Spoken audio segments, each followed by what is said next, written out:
Last week we looked at Dietrich Bonhoeffer, and tonight we're going to look at another German theologian, very influential, by the name of Paul Tillich. He was born August 20th, 1886, in a small village near Brandenburg, Germany. He was the oldest of three children, two sisters. His Prussian father, Johann Tillich, was a conservative Lutheran pastor. That's interesting. Of the Evangelical Prussian Church. I think we mentioned that last week with Bonhoeffer as well. His mother was from the Rhineland and was more liberal. Keep that in mind.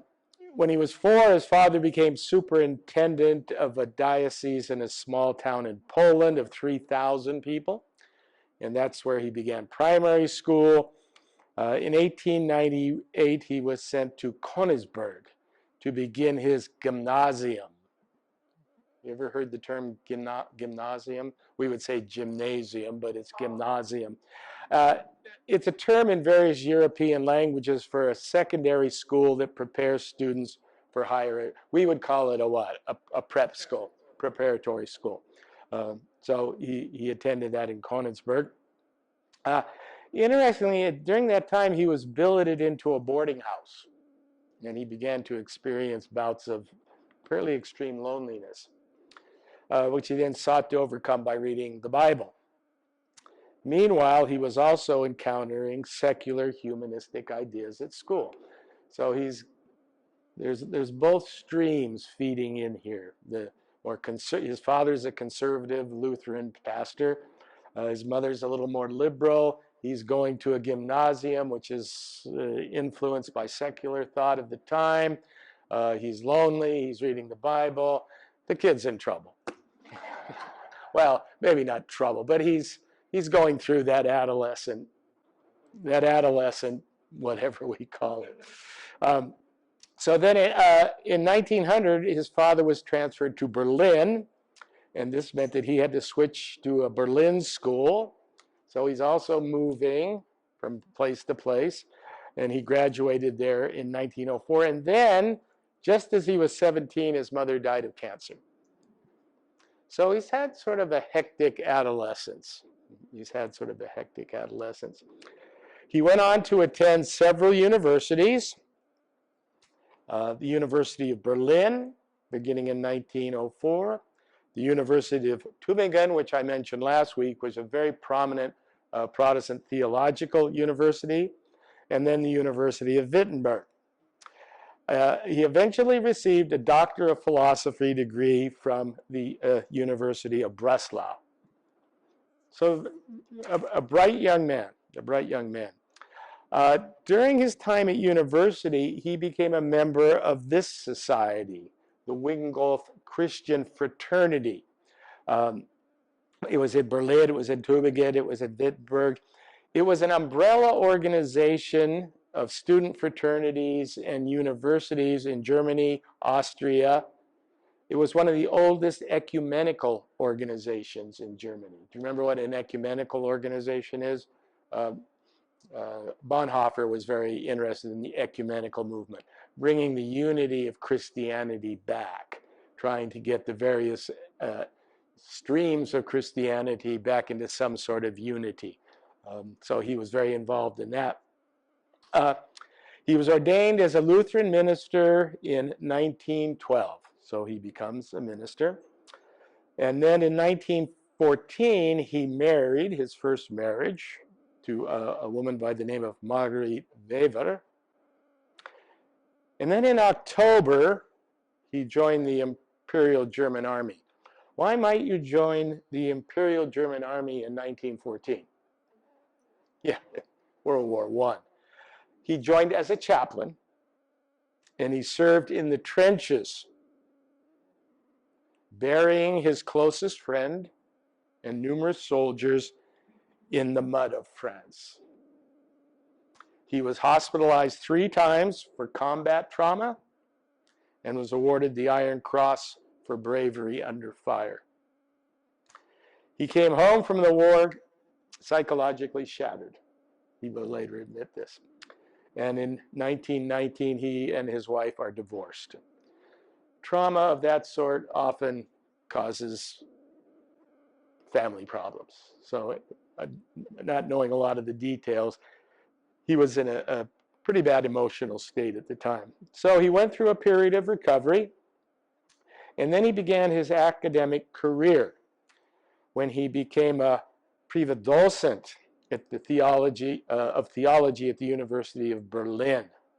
And that was a post he held from 1919 to 1924.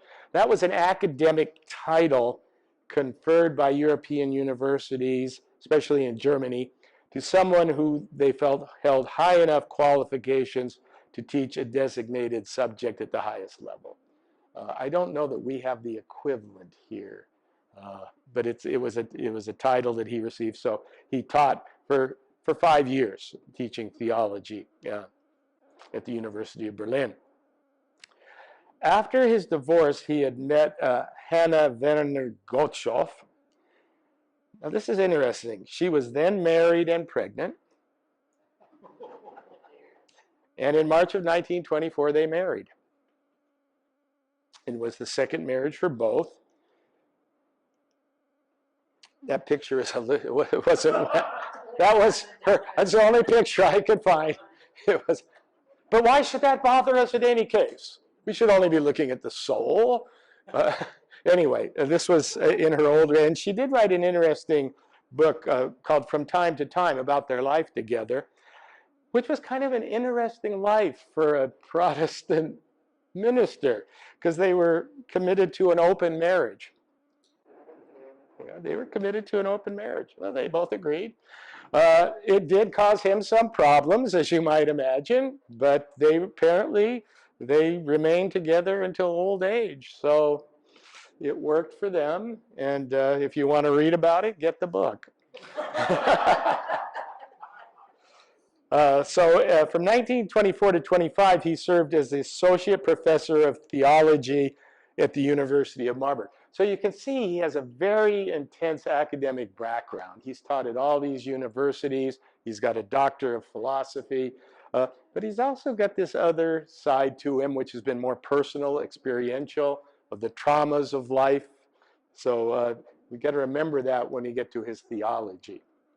But it was here that he developed, and this term came up last time, his systematic theology. In other words, a good theologian, at least in those days, had to have some theology that was complete. I mean, it covered all the bases. It was systematic.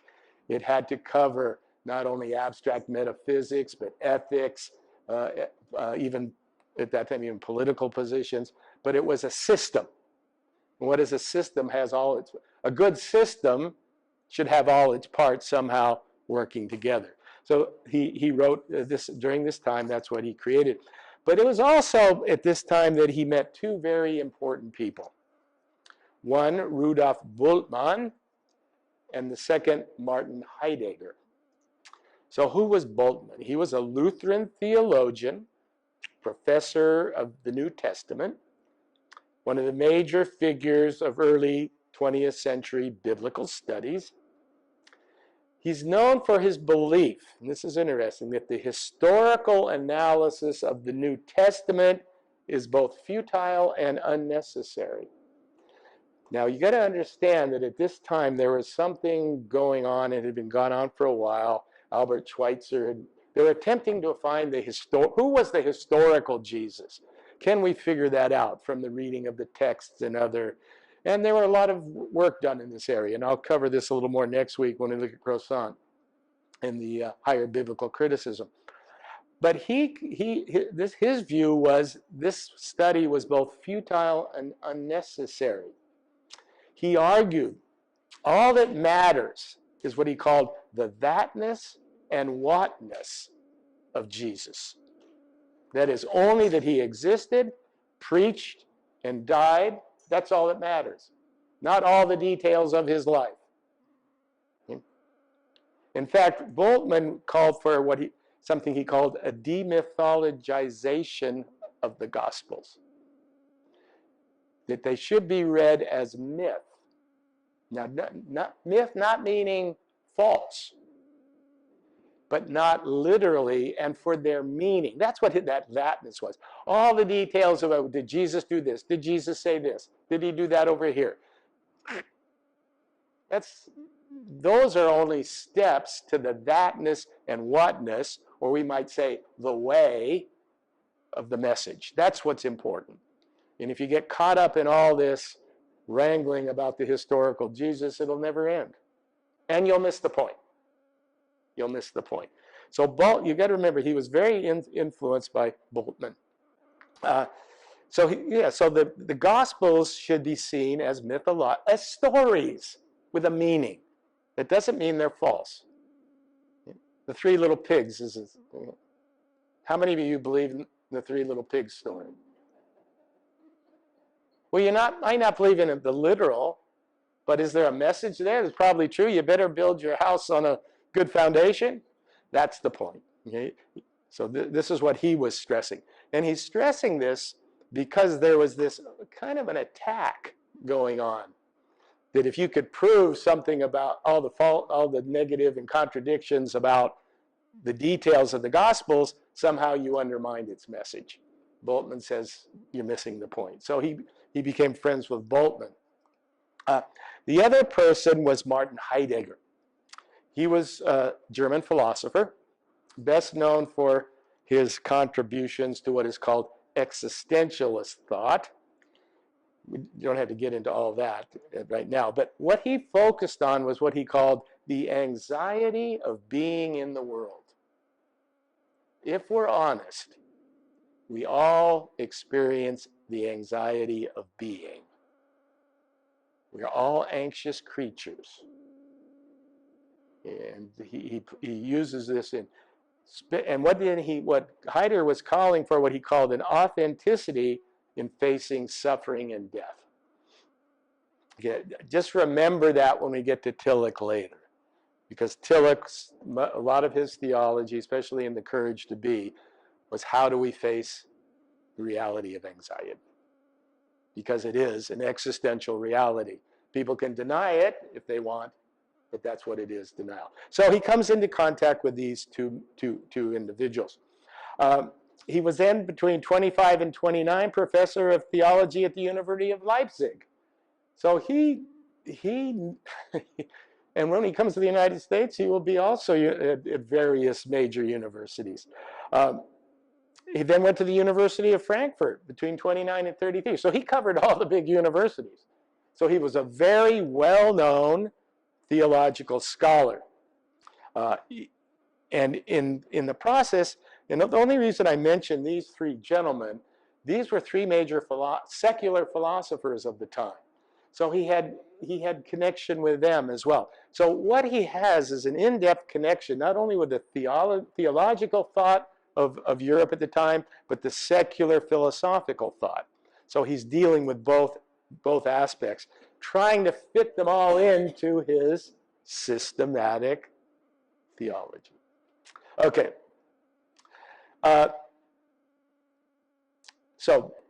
And then he was traveling through Germany, giving public lectures and speeches, and that got him in trouble.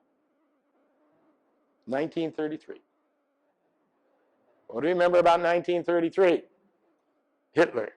Hitler comes to back. Yeah. 10 weeks after Hitler became German Chancellor, Tillich and his secular friend Horkheimer were among the first batch of prominent German academics labeled enemies of the Reich and summarily dismissed from their tenured positions. Suddenly they're gone. Now, upon learning of Tillich's dismissal, do you remember this gentleman from last time? Reinhold Niebuhr, who is another famous Protestant theologian in the United States at the time, contacted him and urged him to join the faculty of New York City's Union Theological Seminary. We saw that last week. Bonhoeffer spent some time there. Tillich accepted, and at age 47 moved with his family to the United States. Now, can you see his problem? He's going to come to a major university. He's going to be expected to produce publications.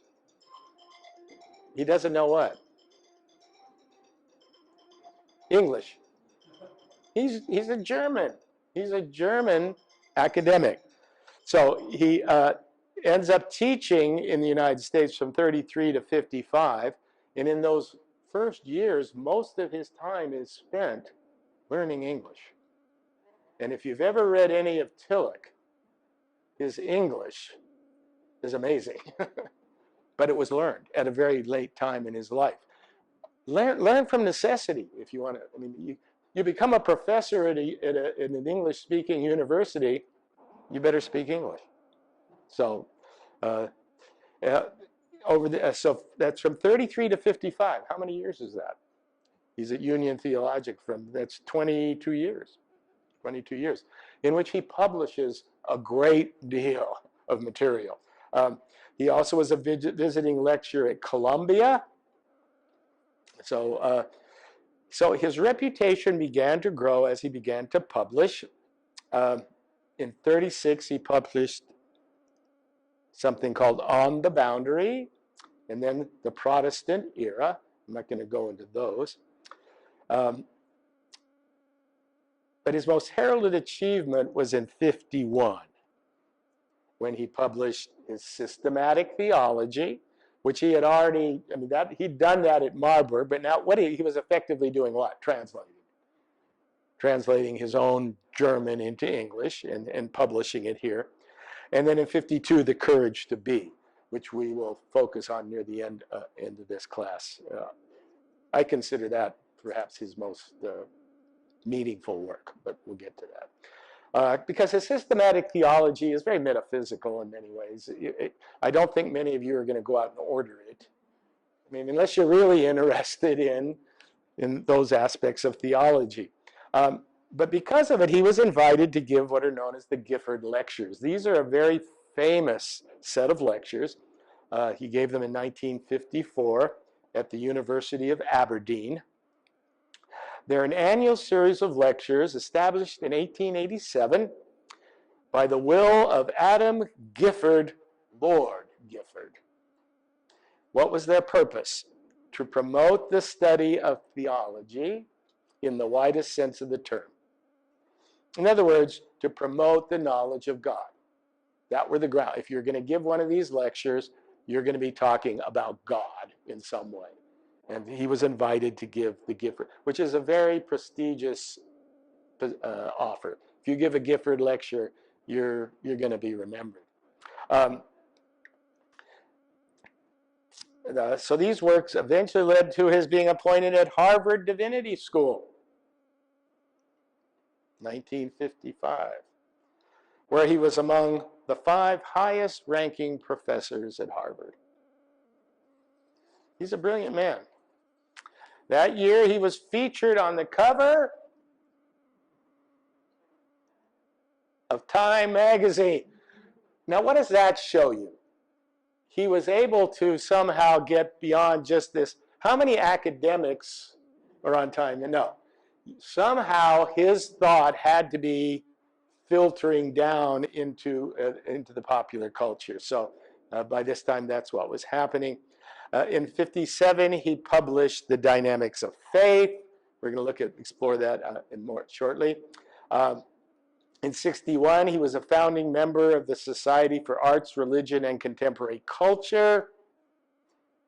And his career at Harvard lasted until 1962, when he was appointed professor of theology at the University of Chicago. He is. I mean, and this isn't, well, I gotta watch out. This isn't like going from Chico State to, this is Harvard to Chicago. Yeah, I mean, so he's a well-known academic. He remained there until his death in 1965. He died October 22nd of 65. In 1966, his ashes were interred in the Paul Tillich Park in New Harmony, Indiana. So there's a park named after. So he wasn't just an abstract theologian. Again, if you go around and find how many parks in the United States are named after theologians, probably not too many. This was what his gravestone inscription read. And he shall be like a tree planted by the rivers of water, that bringeth forth his fruit for his season. His leaf also shall not wither, and whatsoever he doeth shall prosper. Psalm 1:3. Okay, so that's a bit of the background of his life. I hope you get a, yeah, Chris. He died of a heart attack. Didn't I say he died? Yeah. No, that's Bishop, the Episcopal bishop. No, Rob, you know, the one who died out in the desert. His name will come to me. Yeah, yeah, yeah. In any case, so let's now turn to his theology. Bishop Pike. Yeah, he died in the desert. Yeah, he was out. At the end of Pike's life, he was going into a mystical stage, and he went out into the depth. That's okay. So I want to talk now about his theology. Now, again, right from the beginning, this can be a little difficult. You know, it's not simple and easy. I'll try slowly to go through some of this stuff. Any questions along the way, please raise them. And we have Reverend Elbert here with us to also add to his understanding of the topic. Okay, so throughout his work, Tillich provides a view of God as what he calls the ground of being, or the source of being, but not a being. You see the distinction? God, to Tillich, was the source of being, where all being comes from. God is not a being. We are beings. All these things are beings. But God is not a being, according to Tillich. Therefore, if you think about it, as a source of being as opposed to a being, God does not exist. Now, let's look at what that means. What does it mean for something to exist? It has to be. It has to have a form. You can't talk about a non-existent book. I mean, if you have a book, that's why it exists. You have something. He said, if God isn't a being, in one sense, God doesn't exist. Existence only applies to creation, not to the source of creation. The source of creation is beyond existence, is beyond being, is beyond naming. And that is why the Jews didn't even name God. Okay? Because to name something is to objectify it. Now, why would Tillich see it as a problem? What's the problem when you make God an object?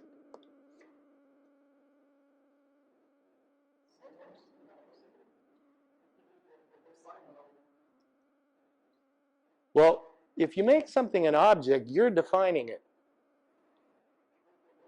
Yeah. By definition, if I'm going to, my idea of God will be God to me. Okay, but what can be the problem with that? What's the limit there? It's either you or your culture or your subculture or your whatever defines God as an object. So he wants to try. Now, often people read Tillich and think, oh, he's saying there's no God. He's not saying that. He's saying there is no God as a being, as an object, because that creates more problems than it answers.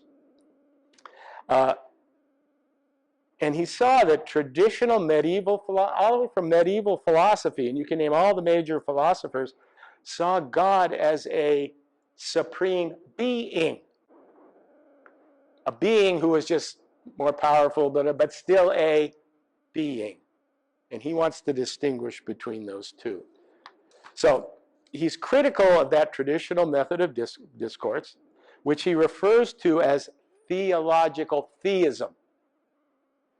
Theological theism. And argues that if God is a being, he can't be the source of being. If you're a creature, you can't be the source. So he really wants to focus on this notion. He says it's not only a problem of logic, it's an existential problem, which we are experiencing in the modern age, which has led to the death of God. And it goes back to the question which we dealt with in another class, question of evil. If God is a being who makes choices, like, how do you explain the Holocaust? Now you can say, well, free will. Can you see perhaps a problem with that? Let me give you an example. Let's say I have two sons, and one is torturing the other. Is my response to say, well, I'm not going to stop him because I'll be violating his free will? Do you remember what Bonhoeffer, one of his quotes, if someone's driving a car and it's going to crash into people, do you stop them or do you just let it be because it's their free will? What Tillich is pointing out is this sort of view of God creates this sort of problem. And there's really no answer other than answers that many modern thinkers just don't buy. He let Auschwitz take place because Hitler had to have his free will. That creates for a lot of people a moral problem. And Tillich realized this was a problem of the time. And he said the problem is, it's a problem because of your view of God as a being. Yeah, Chris?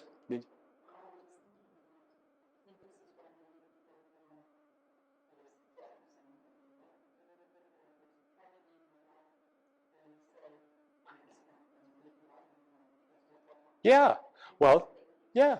And remember, he's undergone the trauma of being in the trenches in World War I. He's not just talking abstractly now. He knows what it's like to have his friends killed and blown up in front of him as a chaplain.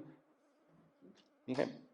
So he's thought this out pretty carefully, and he comes to the conclusion. And by the way, this is just his theology. You don't have to agree with it. That the problem results from your theological view of God as a being. Because once you do that, you just make God like you, but just more powerful. It's a projection. It's a projection. So in any case, that's the other thing he points out, and this is interesting. This is interesting psychologically. He says that once you make God an object, what does that make the relationship between God and you? You become an object to another object. And moreover, this object is all-powerful, almighty, and sees everything you do and judges you. Now, you can say, well, God loves you, which may be the case, but does anyone like to be judged? Do you like the idea that you're always being observed and everything you do is being somehow written down in tablets? Or what I think what Tillich is pointing out is that sort of relationship is not one that we really like. In fact, we fear it and we come to resent it. And this is why he said that Nietzsche claimed the death of God, because no one could really stand that if they were honest. No one wants to be always judged by another being. So there's two sides of this to him. There's one of the more philosophical, objectifying God, but two, the psychological. People will turn away.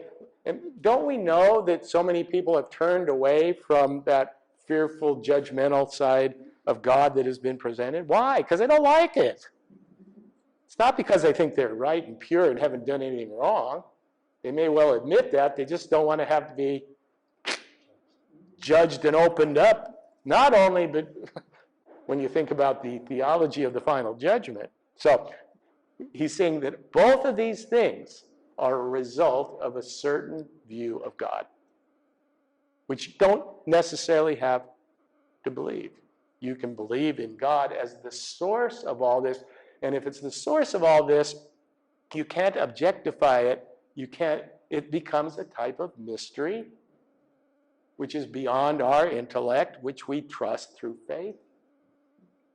And we are accepted. And I'll get back to that. That's a big part. Okay. So to repeat, for Tillich, God is not a supernatural entity. Instead, he's the inexhaustible. The language is the problem right away. The moment I use the pronoun he, I've jumped into but that's what that's what happens. The inexhaustible ground which empowers all existence. It's this sort of a flowing source. A flowing source, you can either call it an energy or the force, if the force be with you, or if you want to talk about the love that some of the mystics talk about, that's just continually flowing. Creation isn't now. I mean, creation wasn't then. Creation is all the time. Creation is a constant flow from what Tillich would say of this God, which is the source of everything, but is not a being. Why do we find that difficult to grasp? You ever thought about why it's hard to grasp, right? I mean, it gets kind of murky. That's because of our language. Nouns, what do nouns do? They objectify. That's what they're supposed to do. And it's okay to use them as long as you recognize what you're doing. So that's why it's hard for us to not think of God as a being, because our language is he. We say he, or even if you want to go to she, or whatever you're doing, okay? It's still, the language tends to, there's a great book that I read written by a Jewish mystic called God is a Verb.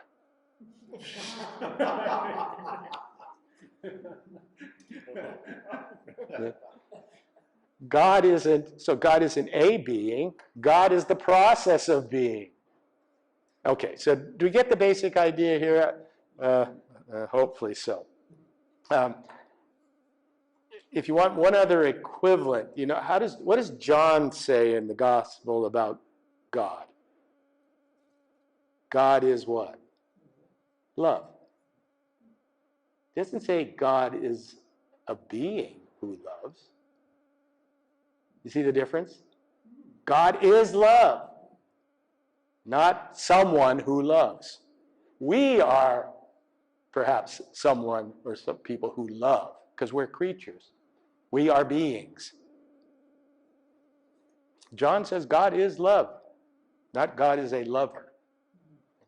In any case, so what links? Okay, we got God there. What links humanity with God? He says it's our inner sense of self-transcendence. We have within us, he says, a sense of otherness that goes beyond our ego identity, or the identity that's given to us by our culture, by our friends, by those who we allow to give us the image of ourselves. He says we know deep down inside that that's not who all we are. It's just an intuitive awareness of your transcendent side of being. And that's where the connection is. there's a connection between the ground of being and your being. And that connection is the intuitive sense that you are part of that. You are deeply connected to it in a way that transcends any individual identity or thought you have about yourself. Because all those thoughts, all those identifications are created by either culture, well, problem mainly by culture, or friends, or what do we call that? When the kids are influenced by peer. Yeah, it's amazing, because I taught 6th grade at one point. Yeah. So I deserve something. But it was amazing to me how easily these kids bought in to their identity being what others saw them as being. And that is so easy to manipulate. So what Tillich is saying is, if you can get beyond that, and we all have a sense of that within us, but it gets wiped out pretty quickly by the power of culture and friendships and power relationships. But we have that within us, and that's the connection, and that's what we should be striving for. And the reality of this is most fully exemplified in the incarnation of Jesus, where he's termed all God and all man. In other words, there is that connection. Or as I like to say, it's the Christ, or as Paul, let's let Paul say it. It's the Christ within me. I die to myself, and the Christ within me lives. That's the connection. And Jesus then becomes the prime example of what that means, not only ethically, it is ethically, but more in the sense of what we might call faith. That sense, that deep intuition that you have of that connectedness is real, despite what you're being told all the time, that you are just either your body, or you are what you do, or what you accomplish. That's not the real you. Well, that's okay to have that, but if you get stuck on that, where does that end? Nothingness, according to Tillich. And we'll get there. Okay. I like this quote that I think I gave during the sermon, where Jesus says, "I am in the Father, and the Father is in me." That's the sense. It's not just, it's all of us. Okay? Because we all come from that same source of being. Okay. Now, that doesn't mean you can't have what he calls symbolic personalization. That doesn't mean you can't think about God or Jesus in personal terms. You almost have to, okay, because of our limitation as being persons. Anything I look at, to some degree, is seen through my personalization of it. So that's okay. The danger is when you allow that to become an idol. When you let your understanding of your image of Jesus or God or whatever become so absolute that you think of them as beings. Because once you start thinking of God or Jesus or Christ as beings, you're going to get stuck in that shrinking of the notion of the divine, which can have some pretty horrible consequences. What has been done in the name of the divine? Okay. So this is a reality to him. And remember from last week what the German Protestant church, by and large, 80%, had agreed to support Hitler. Okay. So I want to now move to this second part, and that's the dynamics of faith, this idea of faith. This is also a little bit complex, so Try and stick with me. Faith is related to what Tillich believes is the essence of the religious attitude, which he calls ultimate concern. One's ultimate concern. That is the basis of one's faith. What is your ultimate concern? In traditional religious terms, it's referred to as the sacred, the numinous, the holy.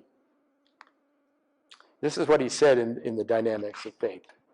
Man, like every living being, is concerned about many things. Above all, about those which condition his very existence.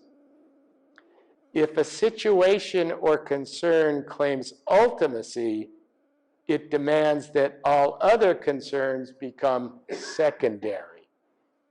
We all have lots of concerns, don't we?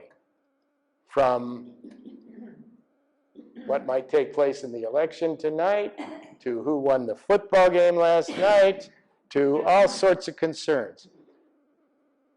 What Tillich is saying is, but we all have a ranking, if we're on. If you were asked to go home and rank your concerns, what's your ultimate concern? What's the main concern of your life? And he says that's very much connected with your ideas of faith. You don't tend to have faith, as Tillich would see it, in who's going to win the football game. You may, well, I guess you could. If that's your ultimate concern, you could. But what he's talking about is deep down inside, the big questions of life. What is your ultimate concern? He says, faith as ultimate concern is an act of the total personality. It's the most centered act of the human being. It participates in the dynamics of personal life. We all have faith in something. And we tend to have an ultimate faith in those things which we consider ultimate. Now, a central component here, this idea of another faith is what he calls existential, my faith, not communal. Meaning, I don't have our faith. I mean, I can accept that there's the community and each individual has faith, but my faith is my faith. I can't have group faith because I'm not a group. I can participate with others in a community of faith. But ultimately, my faith is my faith. It's not yours. We may agree on certain things, but it's because of our individual nature that our faith is existential. And that's okay. I mean, not only is it okay, that's how things are. We can't have somebody else's faith. Just like I can't, as I've said, I can't die for you. I can't live for you. I can be in communion with you during life and death, but in the end, so he wants to, this is where his coming close with people like Heidegger and some of the existentialists. They said that what had happened to religion had become abstract. It was just airy-fairy. They couldn't handle death in the trenches.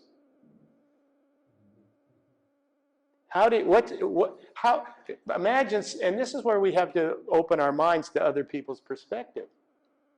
A person, let's say, who has been to Iraq and gone through that, his faith, his understanding is going to be different than mine. I can try and empathize with that. But unless I am there, unless I've been there, I won't know it. So he's always wanting to get back to this individual, this is kind of Protestant, this individual relationship with your source of being. It's you. No one can step in for you in the end. Okay. Now the other thing about faith, he says it transcends both the rational and non-rational structures of consciousness. In our consciousness, we have certain irrational elements, right? That's what we call our thinking rational process. We also have non-rational. And notice I didn't say what? Irrational. We have those too. Okay. But he's saying faith doesn't try and just go all with reason or all with emotion. It brings the two together. It transcends them. It includes the non-rational emotive concerns that we all have without completely identifying with them, and with the rational concerns without completely identifying with them. We are both rational and non-rational creatures. You ever figured that out? Do you think we're rational? All the time? My goodness. Some of the crazy things that rational people do under whatever. Yeah? So. It's all relative. I mean, rational. Yeah. Well, that's what he's saying. Yeah, it's not. Faith isn't about reason. Faith isn't about complete emotion, but it's the ability, he says, to stand back from both, incorporate both. So he says, when we have faith, we're not holding to an irrational position, like the earth is flat, which some people still hold to. But neither are we submitting to the position that reason is the only approach to reality, especially when it comes to questions of ultimate concern. Is love a completely rational act? Or is it a type of faith in the validity of a deeply held emotive response?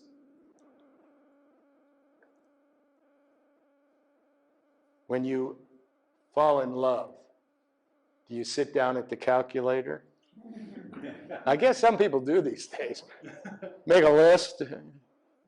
No, there's something that's what we call emotive. And we don't just throw it out because it isn't rational. Now, if it's completely irrational, okay, there's a balance here. I think perhaps this was best put by a 17th century French mathematician and religious writer by the name of Blaise Pascal. This is a famous saying of his. The heart has its reasons, which reason knows nothing of. We know the truth not only by reason, but by the heart. And interestingly enough, that's what my friend, the Buddhist monk Barry Curzon, always says. He says, because when he says the mind, he doesn't point to it. He goes, there are things, according to this position, that we know intuitively, we call it emotively, non-rational, not irrational, non-rational, that we sense are true. And we can't always prove them through rational means. So that's what he says faith really is about. It's trusting that there's a balance between your reason and your emotive needs, your emotive response to reality. Because if you throw out the emotive response, what do you throw out? You throw out the heart. I can give you all sorts of reasons I shouldn't be taking care of the poor. I can give you rational reasons for that. And this is what social Darwinists did. I can give you rational reasons. So does reason always give us the truth, whatever that is? According to Tillich, no. That doesn't mean you throw out reason, but it means there's something else there. There's the emotive response and putting the two together.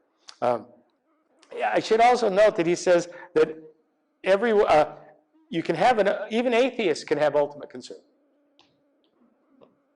So you don't have to believe in a specific view. It's almost, and this is where Tillich has gotten a little bit of criticism. He's almost saying that everyone has a God if everyone has an ultimate concern. When you have an ultimate concern, that becomes your God. Then the only question is, what is the definition of your God. The Nazis had an ultimate concern. That was their God. That was their God. I mean, when you're willing to die for something, sometimes that's a good way of knowing if something is your God or not. We got to remember, of course, I don't know what the Nazis did, but you got to remember how many German soldiers sacrificed their lives in Russia. Let's just pick Stalingrad and the tremendous suffering that they went through. If they didn't have some sort of ultimate concern and faith in what they were doing. So anyway, how are we doing for time? I want to now move to the courage to be. Because I think this is, in many ways, one of his most significant works in terms of speaking to us. A lot of the stuff I've been talking about, a little bit abstract, but I think this is much more, quote unquote, existential. So he's looking at what it means to be courageous, the courage to be. He defines courage as the self-affirmation of one's being in spite of a threat of non-being. Oh, I got to unpack this one. Okay. He says we're always threatened by non-being. What does he mean by that? So being relates to our sense of isness, that we exist and that we have self-worth. That's what he defines as being. That's our being. Non-being is the feeling attached to the threats to that being. When our sense of isness, when our sense of wholeness, when our sense of self-worth and meaning is threatened, that introduces what he calls non-being. The nothingness that we sometimes fear that's going to engulf us. And he puts these into three different categories. The first, and he terms these anxiety. That's what he got from Heidegger. Remember I said Heidegger talked about the anxiety of being. This is where he deals with this issue. He agrees with Heidegger. We are anxious beings by definition. That's who we are. We're always anxious about something. And he puts these into three categories. The first is he calls the anxiety of death and fate. The anxiety of death for Tillich is the most universal form of anxiety. We all have it. It relates quite simply to our own recognition that we're going to die. And this tends to trouble human beings. Have you ever noticed that? Because of natural physiological, psychological fear of nothing. Fear of non-being. We have a basic fear of not being. And it kind of haunts us at times. And what he says is it threatens our sense of self-affirmation. If you can be made nothing in a moment, what does that say about your being? Most of us can't keep that at the front of consciousness.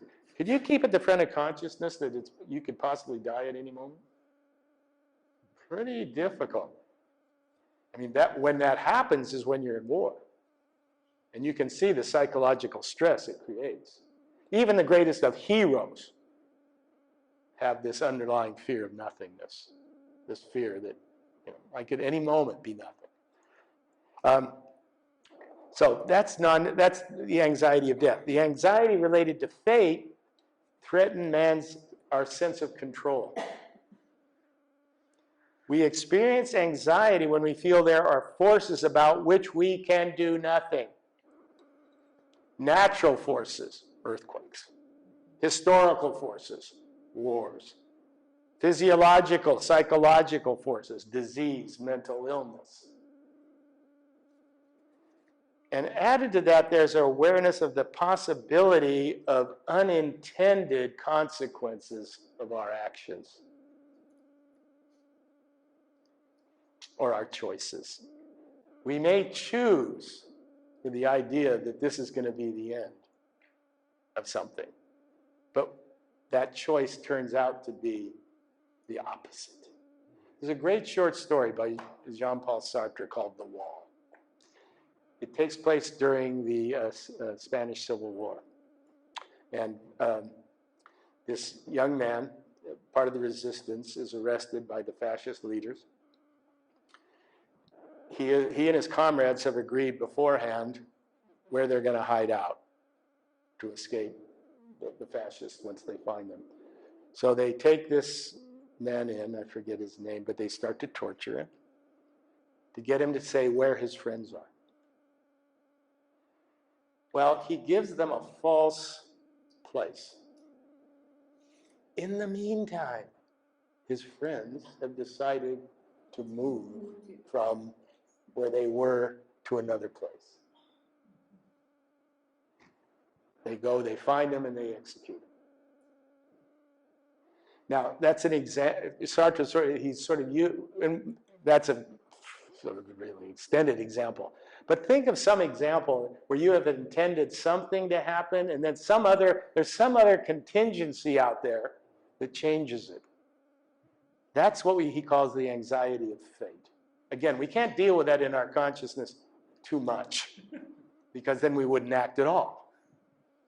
In fact, that's probably to some degree what happens with people who experience where you stay at home all the time. You don't. You're afraid to go out and do anything. Okay? Yeah. So now all of these. When he says there is, remember, this is the courage to be. We display courage when we stand up to our anxieties rather than running from them. That is, we don't try to avoid them through fanciful denial or blame. He calls this the courage of confidence or the courage of facing the dragon. We all tend to do what if we come up to the dragon? Let's get out of here. But what's that dragon going to do? He's going to chase you. What a good example. Go up to a dog that, and you run and it'll chase you. So he says that's the courage is to stand up, not to deny our anxiety. We are anxious beings. That's part of who we are. And at this level, if we deny it, anything that you deny or repress just gets pushed down and will later come out in other ways.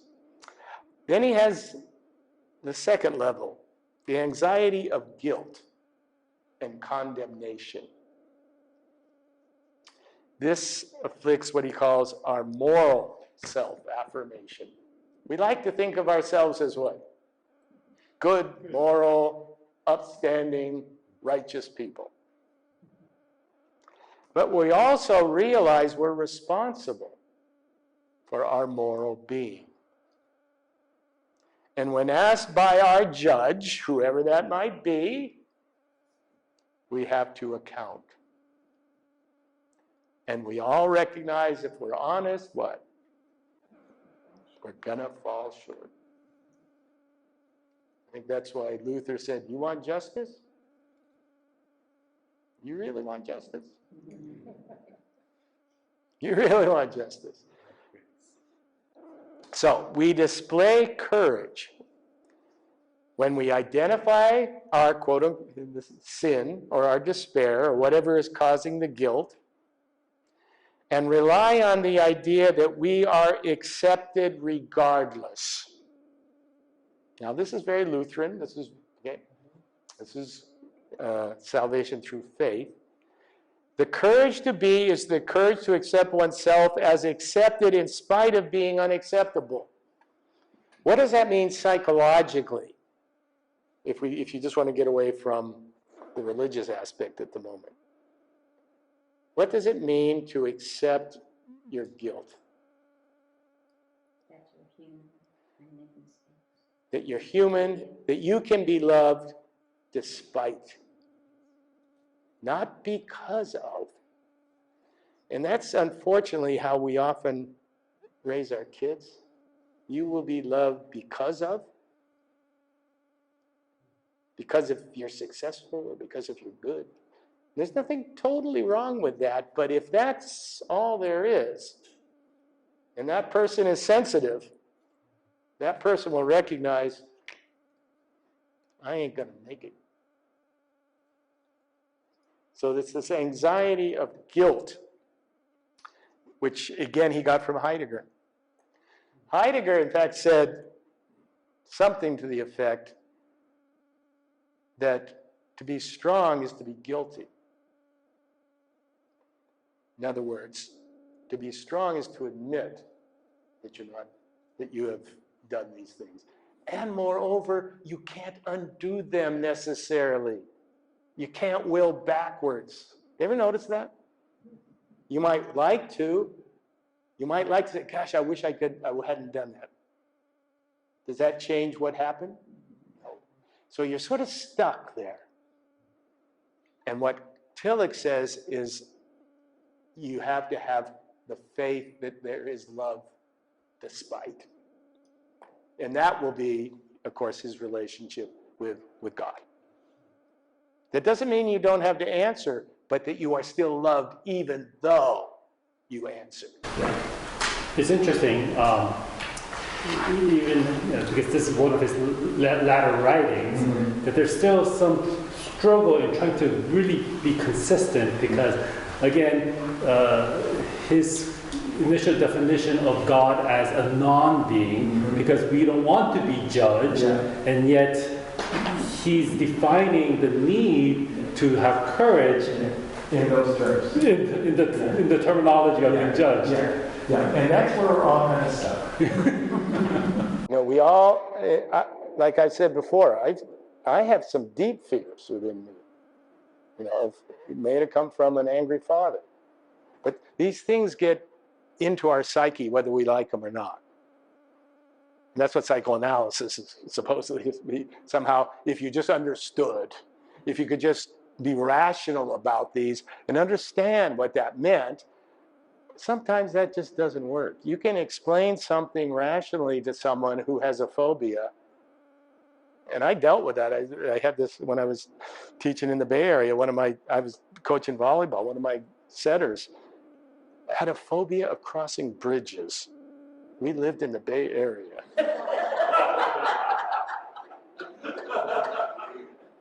And we had to travel to go play other schools. And when we went, she would just sit next to me and grab on. And I'll tell you, I could not have explained to her that she shouldn't have that fear. That fear was so deeply entrenched. Now, there have been lots of attempts to try and overcome these paradoxical intention and things like this. But it shows the power of the emotive side of our beings. If you said, okay, what are the odds that when you're crossing the Golden Gate Bridge, it's going to fall over? Just think of that rationally. Okay. It's not how it works. She may have had an experience, too, that nobody else had. Exactly. She may have been on a bridge one time. Yeah, probably was. There was probably some, that's how these things are explained. I mean, if you ever read some of the literature on phobias, it's amazing what people have deep fears of. I remember reading this one about peanut butter. Deep, deep fear of peanut butter. Probably because as a young kid, have you ever had peanut butter kind of stick up in the top? Yeah. And that got into her emotive side of her being. And you could tell her that, you can eat a peanut butter sandwich and you're probably not going to choke. And if you are, I'm here to save you. They won't eat it. Any case. So and then there's the final one. We're having fun, aren't we? The anxiety of meaninglessness and emptiness, which is, I think, very sort of symptomatic of where we are now for many people. This attacks our being as a whole. We worry about any ultimate concern. Does any ultimate concern have any meaning or goal? What's the purpose of life? When that becomes undermined, that anxiety tends to just take over your whole being. You don't want to do what? You don't want to get up out of bed. Sometimes we describe this as depression. It can have its chemical side, but it can also have what he calls a side that's caused by the loss of spirituality, the loss of connection with something bigger. Because have you ever noticed that, I've noticed, a lot of people who experience depression are really intelligent people. Not all, but they see a lot. They see a lot more. They take a lot more in, and they say, what is this? What does this mean? How can this have any meaning? And they easily fall into that spiral. And this is what he calls that ultimate anxiety of meaninglessness. We feel the threat of non-being when we feel we have no place or purpose in the world. We're just here. That's kind of, our society is a little bit like that, in that we have this hero worship society. We worship movie stars and sports heroes, stars and whatnot, and it makes sometimes people, I guess little people like us sometimes, feel that we're just nobody. Or we worship the wealthy, Right. and those of us who are definitely not wealthy, feel that we fail. Or we become a groupie. What does a groupie do? A groupie identifies with that person somehow in very strange ways. Or my team, as if these guys would give a darn about who you are. Really? Do you think? My guy. Anyway, so this is and what's the ultimate courage in this is to have faith in a higher power and being with which you are connected, beyond all the trivialities that you are being constantly told. So that's the function of religion at its deepest level, to make you feel that you are important, not because of what you do or who you are or how you look like, just because you are. You are a creature of the ultimate source of all being. And coming to that realization, I think that's what the mystics come to, and they feel it's ultimate bliss. Because you don't really have to earn anything anymore. You are loved. What tends to follow on from that is once you feel that, then you do have a sense of meaning. Then you do act in the world in a purposeful way. But if you don't have that at the core, it's easy to fall into that despair. And the number of suicides in our culture right now, especially amongst the young, mainly a lot of young males, are just saying it's not worth it. Not worth it. And so I guess if there's any, you talk about a purpose for the church to serve, is to let them know that they're loved. And not just, deeply loved, deeply concerned. Okay, I'll open it up to questions, thoughts. There's a lot here. If I were to buy the book, The Courage to Be, and I would attempt to read it. Yes. What would you learn? Is his language and his expression such that I would have difficulty pulling out those? Yes, and that's why you came here tonight. Tillich is... It's dense. It's one of those where I haven't read Courage to Be. I read Dynamics of Faith. Dynamics of Yeah, Faith. that's a good. It's one of those where you read a sentence or two, and then you think, and then you read it again, and you think, and then at some point you move on to the next sentence. But that's how it's designed. That's what he wants. It isn't, you're not reading a novel. No, you're not skimming. No, you're reading and you're thinking deeply. Yeah. And that's unfortunately sort of gone out of style these days. People want immediate, they want give me the short version. Yeah. Yeah. Yeah. Yeah.